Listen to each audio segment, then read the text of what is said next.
Salmo de número 46. Eu estou no verso de número 10.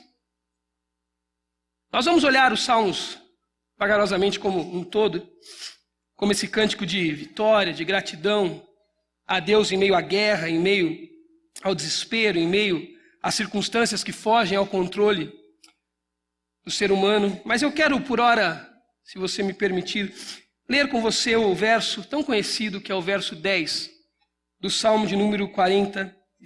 Diz assim: parem de lutar.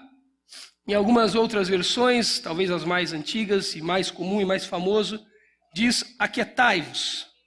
Pare. A ideia aqui é que você relaxe, que você, até certo modo, a palavra quer te trazer a ideia de que você deve se afundar. Você deve parar de ser visto, parar de ver a sua ação. Aquietai-vos, pare. E saiba que eu sou Deus. A palavra que o salmista usa é a palavra que traz a ideia não só de um saber, de reconhecimento, mas de um desdobramento de confessar o que se reconhece. A palavra aiada, a ideia de que você sabe, então você confessa a Deus o que sabe. Nós vamos perceber o que sabemos e o que temos que confessar diante do Salmo. Parem de lutar, saiba que eu sou Deus. E por causa da sua ação, da sua quietude, por conta da sua consciência, você perceberá que eu sou exaltado entre nações e serei exaltado por toda a terra. Esse salmo de número 46, ele é um salmo de louvor, de gratidão, um salmo de reconhecimento de que Deus age em meio às circunstâncias mais difíceis da vida. Nós passamos por dias difíceis. Talvez você passou hoje à tarde na sua casa, não sei se por consciência ou por um pouco de curiosidade, mas ligado na Globo ou na Globo News ou em qualquer outro canal de televisão, vendo as manifestações na rua. As ruas estão inflamadas. Inflamadas pelo nojo, inflamada pela escúria de algumas coisas, outros inflamados apenas pelo partidarismo. Enfim, essa não é a questão. Mas nós estamos passando dias difíceis. Dias que eu e você temos que temer com a consciência correta. Dias que eu temo pelos meus filhos. Meus filhos que ainda chegarão à idade adulta, que ainda terão que viver nesse país. Mas o terror e o temor não se encontram apenas nos arraiais da política. Na verdade, o terror está na vida. Na vida que circunda o pecado habita entre nós. O terror está na vida, o terror está nos casamentos falidos, o terror está nos lutos que essa noite estão nas casas.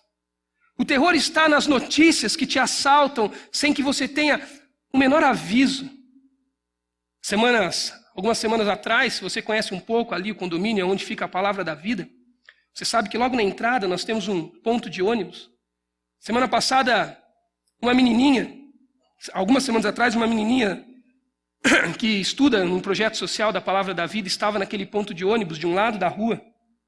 E a sua irmãzinha, um pouco mais nova que ela, a chamou na outra calçada e ela atravessou a rua correndo, uma menina de 7 anos.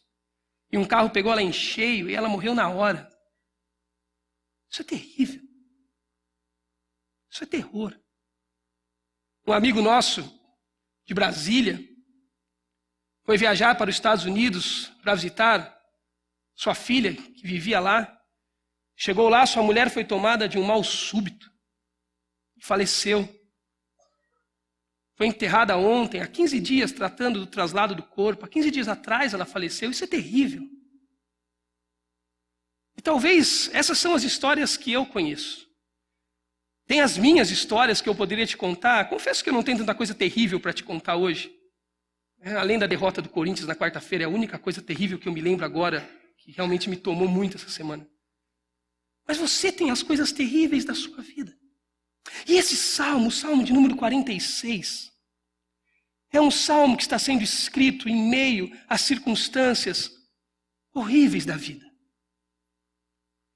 Mas o lindo do salmo é que ele é um salmo de gratidão, é um salmo de reconhecimento, é um salmo que está dizendo a mim e a você: que bom que Deus ainda age em coisas que nós não conseguimos agir.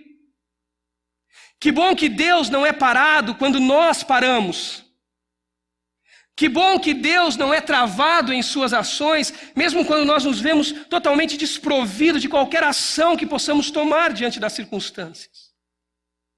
Há uma discussão literária sobre em que contexto histórico esse salmo está localizado. Alguns acham que é a questão da guerra com Amon, outros acham, e a literatura privilegia mais essa ideia, de que esse salmo está sendo escrito nas circunstâncias que está lá no livro de 2 Reis, capítulo 18 e 19, quando o reino de Judá e a cidade de Jerusalém, capital do reino de Judá, está sitiada, cercada pelo reino da Síria e o seu poderoso rei Senaqueribe. Você sabe, nesse momento da história de Israel, do povo de Deus, dos hebreus, a casa de Deus foi dividida, o reino foi dividido. Um lado do reino ficou Judá, com a sua capital em Jerusalém, aonde a promessa da aliança davídica havia sido preservada. E do outro lado, por conta do pecado de Israel, está o reino de Israel, com a sua capital em Samaria. Nessa circunstância, quando o salmista escreve, se é realmente esse o lugar localizado do salmo, Israel já foi destruído pela Síria. Agora a Síria está numa investida militar contra Jerusalém, contra a cidade de Jerusalém, contra o reino de Judá. E Senaqueribe, seu grande e poderoso exército, cercou Jerusalém e eles não têm muito para onde ir. E nos dias que isso está acontecendo, quem reina sobre Judá, quem senta no trono em Jerusalém é um homem chamado Ezequias, um rei chamado Ezequias. Ezequias foi filho de Acás, casado com uma mulher chamada Abi, que era filha de Zacarias, que foi conselheiro no reinado de Uzias. É confuso, eu sei, mas eu vou tentar te explicar por que eu estou falando isso.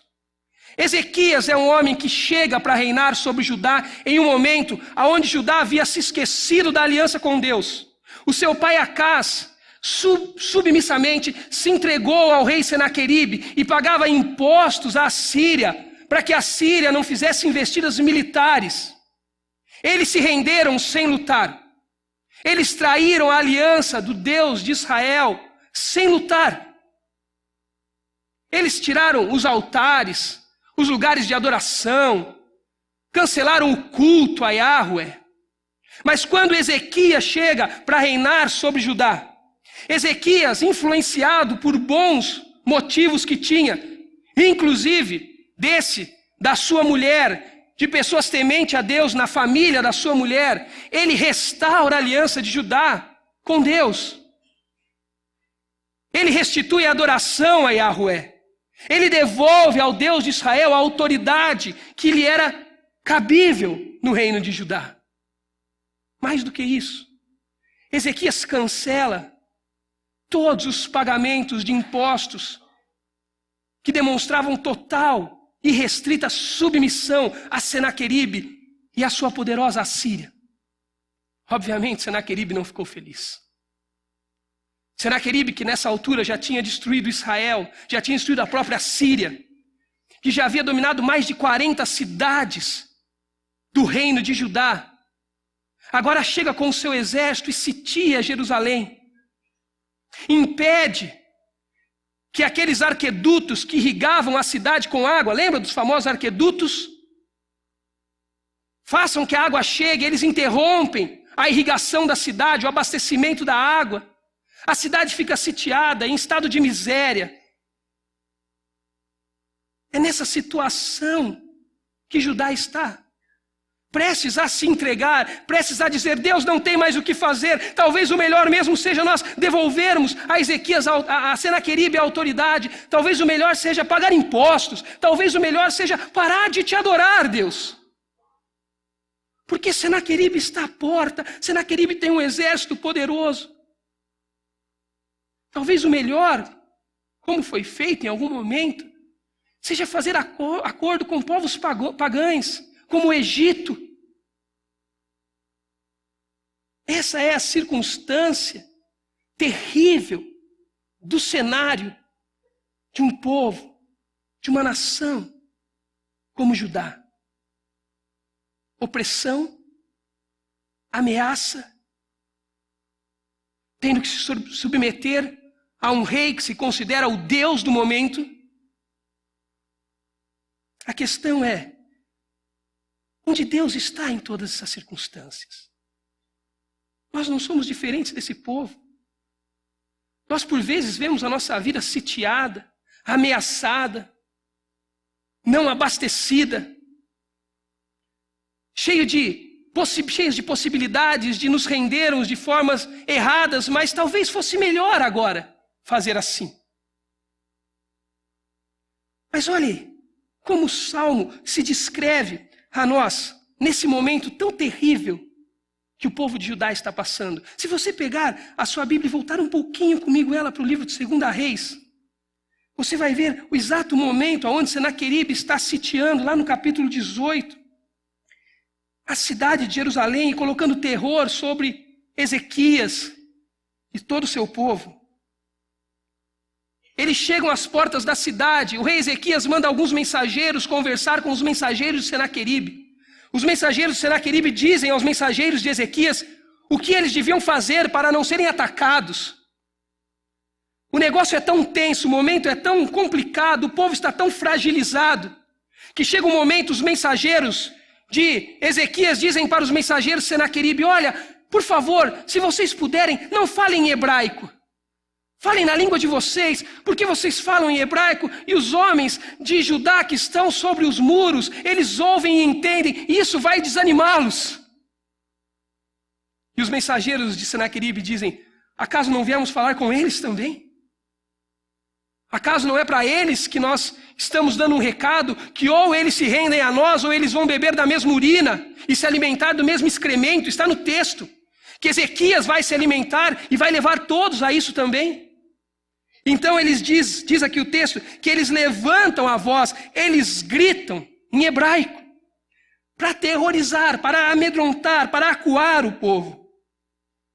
Comandante, verso 27 do capítulo 18, 2 Reis, respondeu: será que meu senhor enviou-me para dizer essas coisas somente para o seu senhor e para você? E não para os que estão sentados no muro, que como vocês terão que comer as próprias fezes e beber a própria urina? Então o comandante levantou-se e gritou em hebraico: ouçam a palavra do grande rei, o rei da Síria.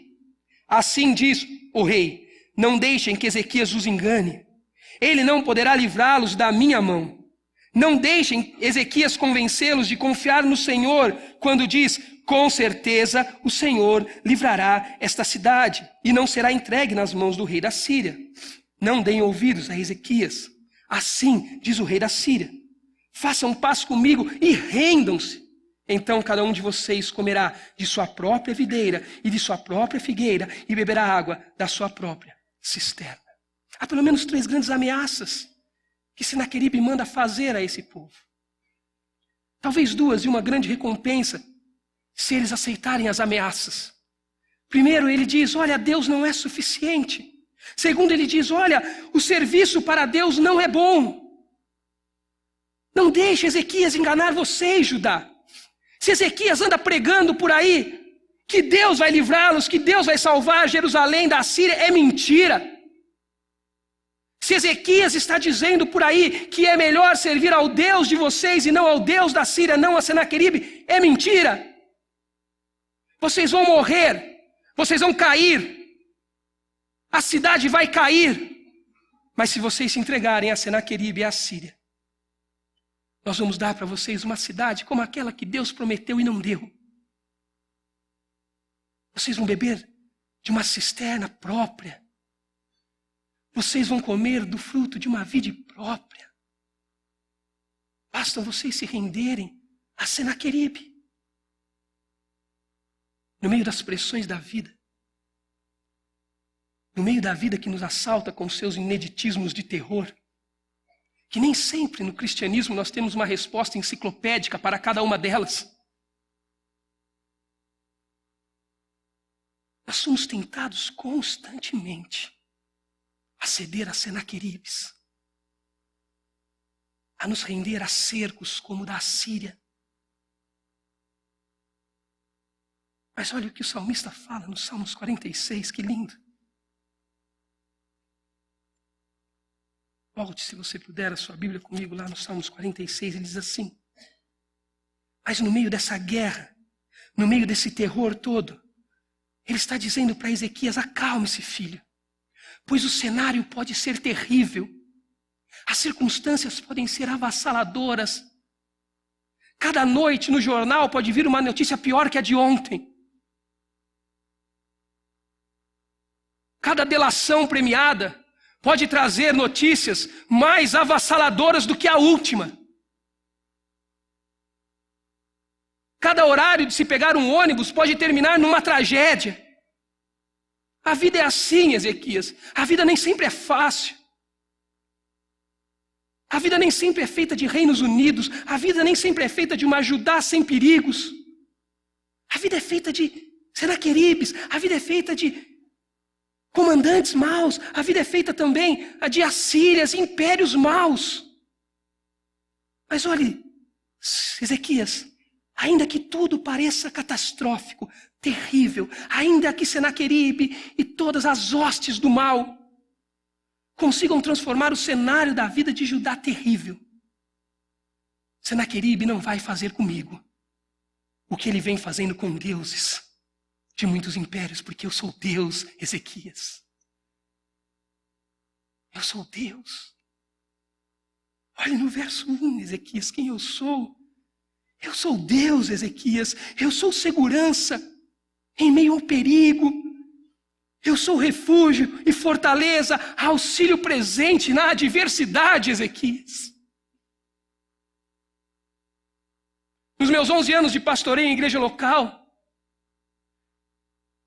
eu já enterrei crianças menores que essa menina Bruna. Eu já perdi noites de sono com a imagem de pais, jovens desolados, carregando caixõezinhos desse tamanho. E depois me perguntando: o pastor, como eu vou vencer isso? Eu digo: eu não sei.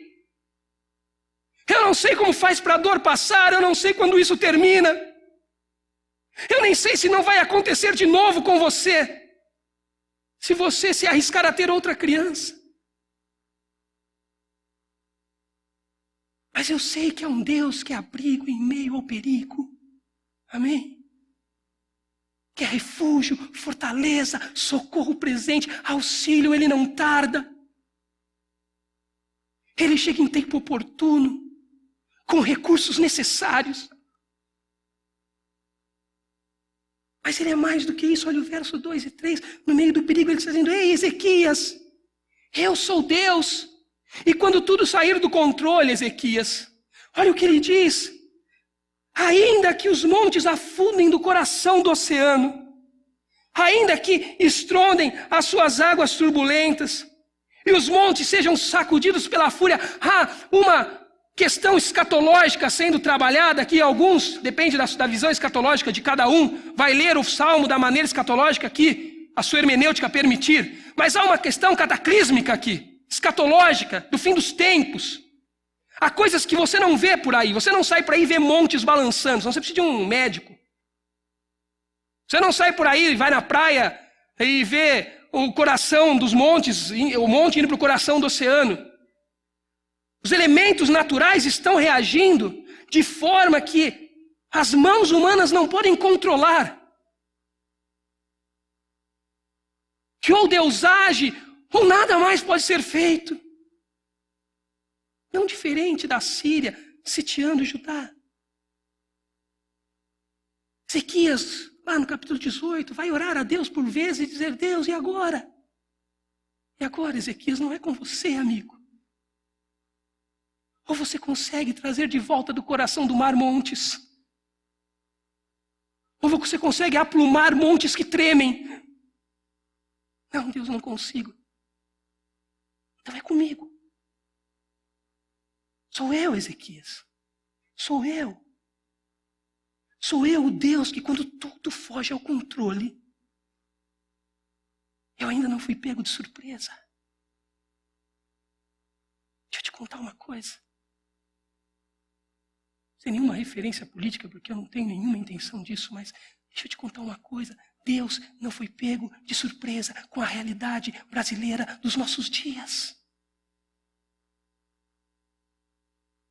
Ninguém passou na frente de Deus aqui no Brasil. Não há governos e governantes que tenham traído os desígnios de Deus. Mas há governos e governantes que construíram circunstâncias e cenários que fogem ao controle da realidade humana.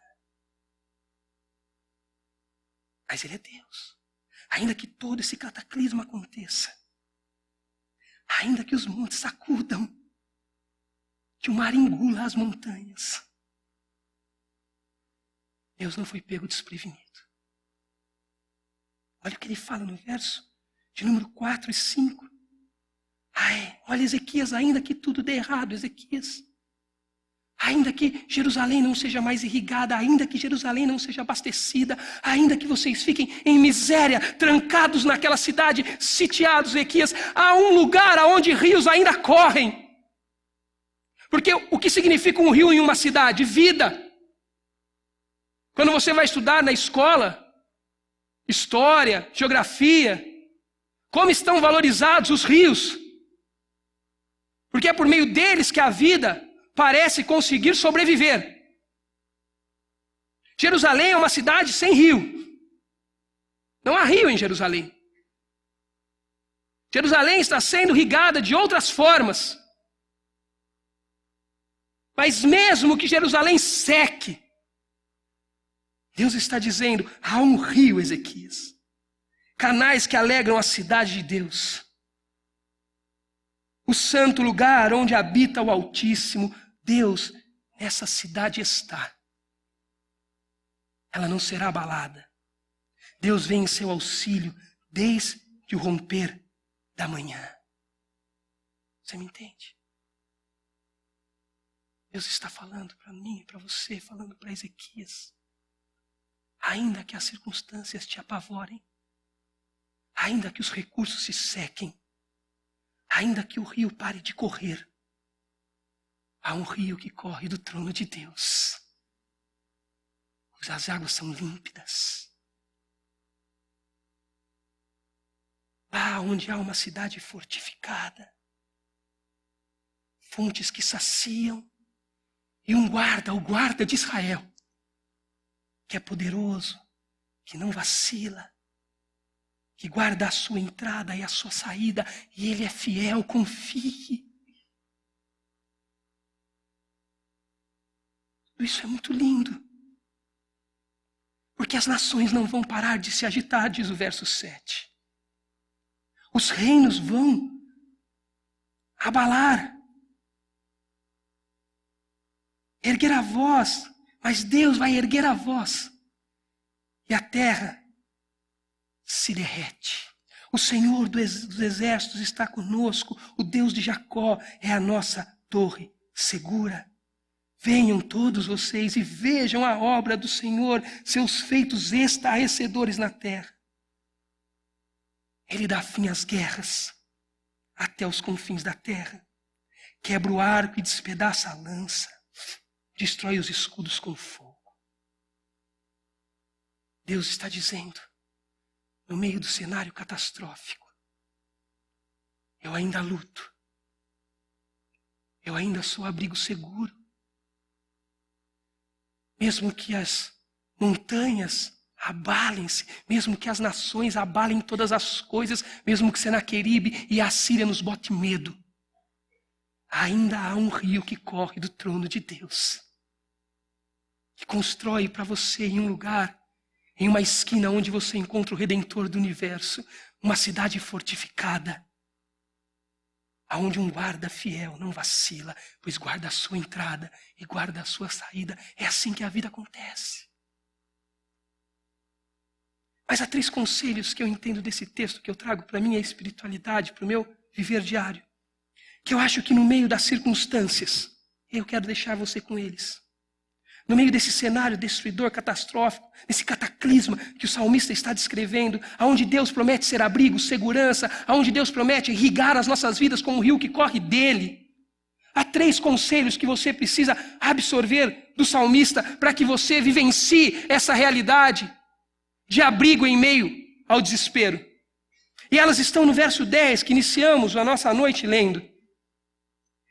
O primeiro conselho que Deus dá é pare de lutar. E aqui a ideia não é inércia. Aqui a ideia não é omissão, covardia. Não é essa a ideia. Muito pelo contrário, até parar demanda de uma ação. A inércia em si é um estímulo. O que Deus está dizendo para nós é que é tempo de encontrarmos o nosso limite. É tempo de encontrar a consciência de até onde nós podemos ir e aonde nós não temos mais recursos para lutar uma guerra que só Deus luta. O problema é que em nossa geração nós não gostamos de parar. Nossa geração não foi configurada para parar. Nós vivemos um tempo que é construído como se fosse um tempo linear. Aliás, se você liga a Globo News para assistir notícias, você vê o slogan que tem embaixo da logomarca da Globo News como que é? Nunca desliga. Na nossa geração, quem tem tempo não é sério. Eu levava minha filhinha de 2 anos para o médico, e ele falava assim para mim, ela vai na escola? Eu falava, não, fica com a mãe. Mas não vai na escola ainda? Tadinha, ela parecia uma vagabunda, né? Esses 2 anos à toa na vida, sem fazer nada. Dá uma atividade para essa criança, pai. Leva ela para cortar, colar, rabiscar. Mas ela faz em casa, não, mas tem que fazer lá, né?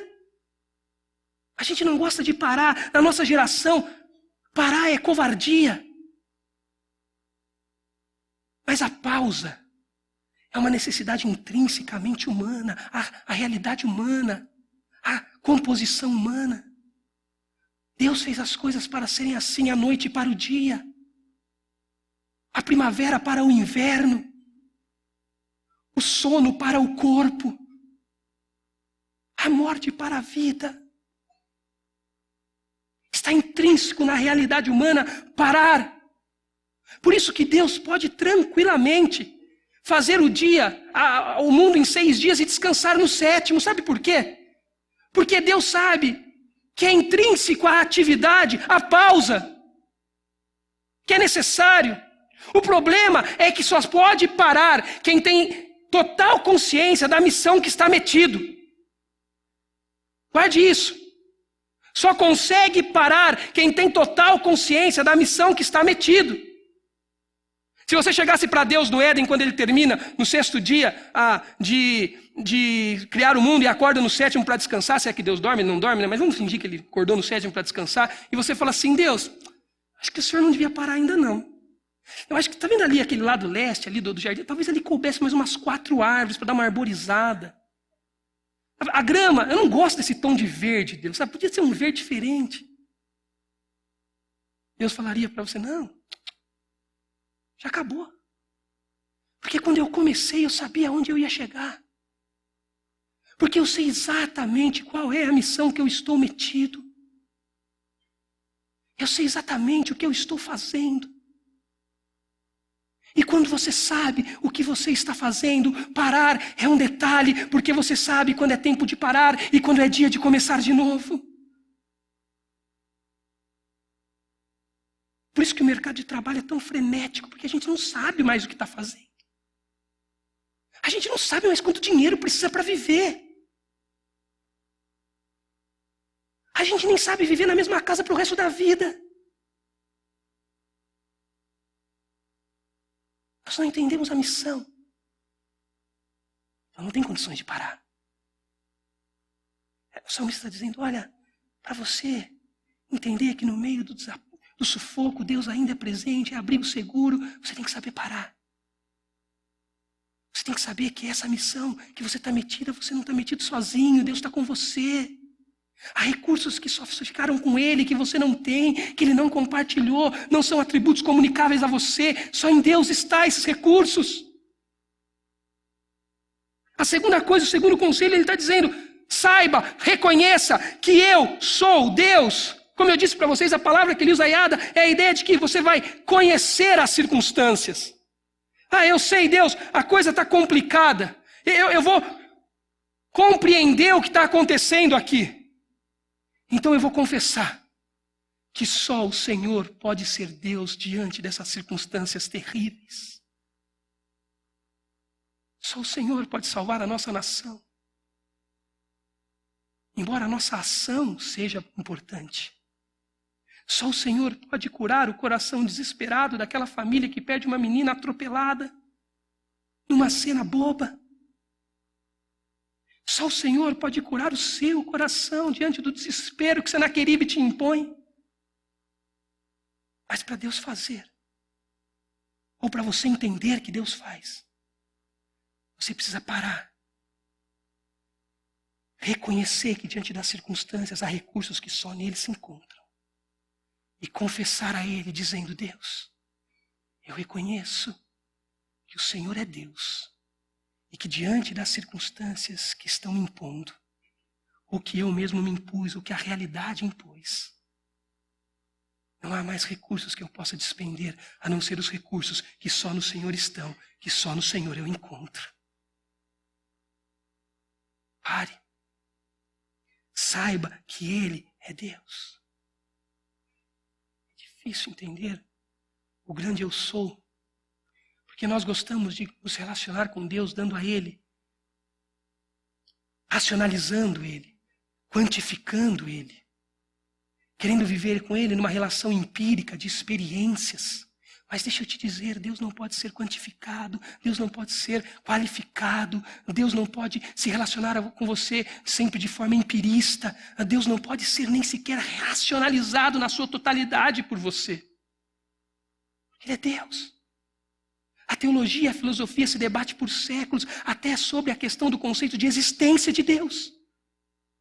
Porque parece que Deus nem sequer existe, Ele é simplesmente Deus. Não há um contorno de existência que me toma e te toma. Essa era a grande dificuldade de Moisés na sarça, quando Deus se apresentou a ele com essa nomenclatura, o eu sou. Deus queria usar Moisés para libertar Israel do Egito. Deus podia fazer sem Moisés. Deus não precisava da ação de Moisés, mas ele queria a ação de Moisés para demonstrar que sem a dependência em Deus, a ação de Moisés não valeria nada. Deus chega para Moisés na sarça e fala, Moisés, você vai até lá, tarefinha simples para você, sossegada, macia.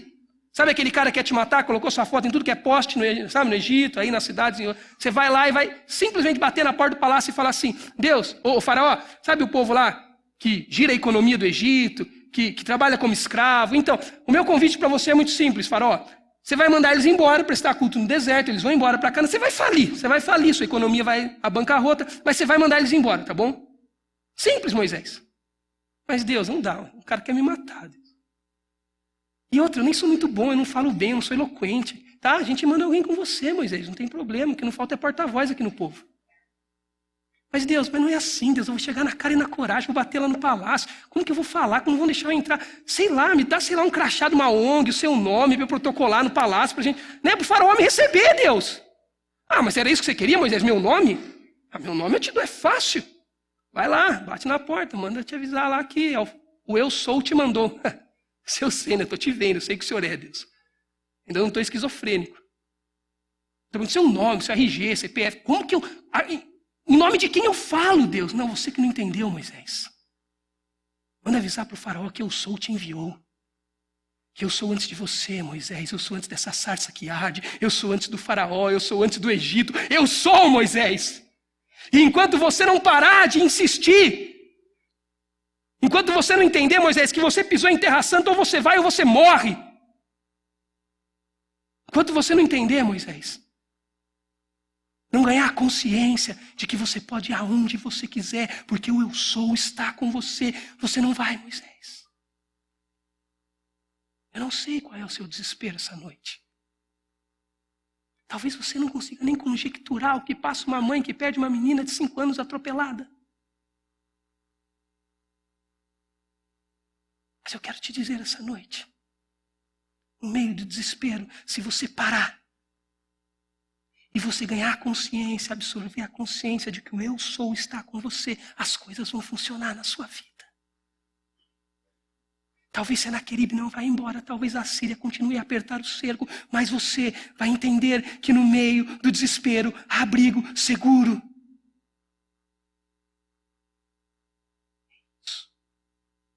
Pare de lutar. Ganhe a consciência de quem Deus é. É a última coisa. Mesmo que por hora você não perceba, lá na frente você vai vivenciar a maravilha de ver Deus exaltado sobre todas e todas e todas e todas as coisas. Você não percebeu? Você não percebeu, Ezequias, o que Senaqueribe está fazendo aí fora? Você não percebeu, Ezequias, o que essa circunstância de vida pode fazer com Judá? Pode exaltar o meu nome sobre todas as nações. Sobre todas as nações. Se você olhar para o problema desse país, dentro da sua ação necessária como cidadão, sim, claro. Mas se você parar por um segundo para ouvir que Deus ainda está agindo, se você parar por um segundo e fizer silêncio, aquele sussurro tranquilo e suave que Elias ouviu, lembram? Você vai ouvir o que ele fala. Você vai ouvir Deus quebrando os arcos, despedaçando as lanças. Se você ficar calado, você vai sentir o calor dos arcos pegando fogo. Você vai descobrir que no meio da tragédia, o eu sou está lá. E tudo está convergindo para que a glória dele seja espalhada por todas as nações. Bragança Paulista vai ver isso. A região Bragantina vai ver isso. Quando homens e mulheres de Deus, sitiados por Senaqueribes, pressionados por impérios como a Síria, declararem: quem luta as minhas guerras é o Senhor. A mim cabe parar quando os meus recursos acabam, reconhecer quem tem todos os recursos e aguardar até que toda a glória dele enche este lugar. É isso que Deus está fazendo. É isso que o Senhor Deus está fazendo. É esta mensagem das Escrituras Sagradas. A glória de Deus. A satisfação na glória dele. Ele luta. É isso que ele faz. É isso que a Bíblia diz. Porque se a questão da vida fosse lutar você, então Deus falaria para Adão e Eva: que bom que vocês lutaram. Mas ele falou: não, Adão, vocês lutaram e perderam. Agora vocês têm que ir embora. E vocês têm que deixar eu lutar por vocês na história. Se lutar fosse a questão, a força dos cananeus teria que sido levada a sério realmente pelos espias que Josué enviou, que Moisés enviou. Os cananeus são fortes, nós não vamos a Canaã. Se a questão fosse a força dos cananeus, sim, o relatório dos espias estaria certo, mas a questão é que essa guerra, quem luta é Deus. Se a estratégia de exército fosse a questão, Josué estaria certo em levar um exército pequeno até a cidade de Ai, quando eles entraram na Palestina. Porque isso é estratégia de guerra. Mas a questão é que a guerra era de Deus. Ele que lutava. Se a questão fosse dominar povos, Saul estaria certo em trazer Agag e todos os despojos de guerra. Mas Samuel vai matar Agag porque Saul tem que entender que a guerra, quem luta é Deus. Se lutar fosse a questão, Pedro seria aplaudido por Jesus quando cortou a orelha de Malco nas portas do Getsêmani. Mas a questão, Pedro, é que ainda quem está lutando aqui é Deus. se morrer na cruz fosse a questão, morrêssemos eu e você, nós que pecamos. Mas Jesus que tem que morrer, porque Ele quer te comunicar que ainda esta guerra, o único que tem recursos para vencer é Ele. Então deem licença, parem de lutar, reconheçam que quem luta é Ele e é a glória dele que será exaltada sobre todas e todas e todas as nações. Amém. Conta essa história de um galinheiro que tinha um galo muito famoso. Era o galo cantor. Ele cantava, aquele galo. E todas as manhãs, quando aquele galo acordava, ele ia até a beira da cerca, subia no morão mais alto que tinha, o morão mais alto.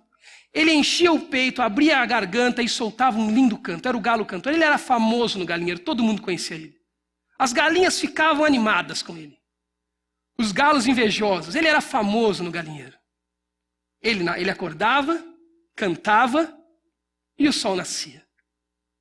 Uma manhã o galo acordou afônico, sem voz. Caos no galinheiro, colapso. Ezequias está à porta do galinheiro, Senaqueribe está à porta do galinheiro. O galinheiro está sitiado. Todos falavam um para o outro, olha, talvez nunca mais vamos ver o sol. Vamos ficar nas trevas eternamente. Então o galo cantor acordou, saiu como sempre saía, foi até a beira da cerca como sempre ia, subiu no mesmo mourão que todas as manhãs subia, encheu o peito de ar, abriu a garganta e nada aconteceu. Ele não tinha voz. Caos no galinheiro. Eternas trevas nós ficaremos, diziam todos. Quando chegou a hora do sol nascer, sabe o que aconteceu? Sabe o que aconteceu? O sol nasceu. E naquele dia, no galinheiro, todos descobriram que sol não nasce porque galos cantam. Mas sol nasce que tem que nascer. O que o salmista está me ensinando e te ensinando, que guerras não são vencidas porque nós lutamos. Mas guerras são vencidas porque nós paramos de lutar. Reconhecemos quem tem todos os recursos. Nos sentamos aguardando para descobrir o momento certo da glória de Deus encher todos os espaços existentes na nossa vida. Não sei qual é a sua crise esta noite. Não sei quem é o seu Senaqueribe e o quanto a sua Judá está em perigo. Mas eu sei de uma coisa. Ainda há um rio que corre do trono de Deus. Ele atende pelo nome de Jesus de Nazaré. Ele é vida, diz a Bíblia, e é vida em abundância. Quando toda a sua vida secar, nele há vida abundante, irrigando em sobra tudo o que te falta. Que o Senhor Jesus te abençoe demais e que as suas guerras sejam travadas com Ele, somente por Ele, sempre com Ele. Deus te abençoe.